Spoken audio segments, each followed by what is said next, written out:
अनंत विजय sir, अब तक यही परसेप्शन रहा है जातीय जनगणना को लेकर, अनंत विजय सर, कि राजनीतिक पार्टियां जातीय जनगणना में जल्दी हाथ डालना नहीं चाहती।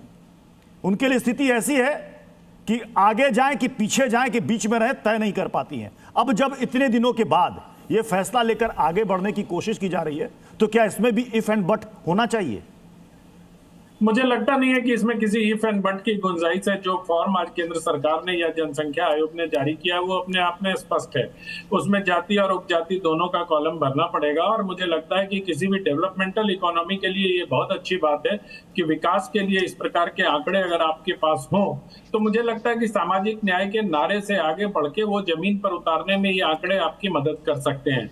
लेकिन अब राजनीतिक दलों का क्या है, राजनीतिक दल तो हर चीज पे राजनीति करेंगे, उनका धर्म है राजनीति करना। अगर राजनीति नहीं करेंगे तो वो किस लिए राजनीति में है, ये भी प्रश्न उनके सामने अस्तित्व का ही खड़ा हो जाएगा। अब तो लोग बाग मतलब हर चीज पे राजनीति कर रहे हैं, तो जाति तो एक बड़ा फैक्टर है ना। अभी भी लोग एक अनुमान के मुताबिक कहते हैं ना कि इस जाति के, जैसे M-Y समीकरण की बात करते हैं, बिहार में भी और उत्तर प्रदेश में भी कितने % मुसलमान हमको देते हैं, इतने % यादव देते हैं। अब तो फिर मुझे लगता है कि जाति की संख्या एकदम स्पष्ट हो जाएगी, लेकिन उसकी डेमोग्राफी का कैसे पता चलेगा, वो जारी होता है नहीं होता है, क्योंकि उससे चुनावी राजनीति पर असर पड़ सकता है प्रत्युष जी। अगर मुझे लगता है कि जिसके पास भी वो डाटा होगा तो वो जाति व्यवस्था थोड़ी और गहरी होगी, लेकिन उसको छोड़ भी दिया जाए 1 मिनट के लिए, अगर उनका उत्थान होता है इस जातिगत जनगणना से, जो तथाकथित तौर पर जिनको हम पिछड़ी जातियां कहते हैं, या जिनके पास अभाव है, जिनके पास विकास की किरण नहीं पहुंच पाए, जिनके पास सामाजिक कारणों से उनका उत्थान नहीं हो पाया,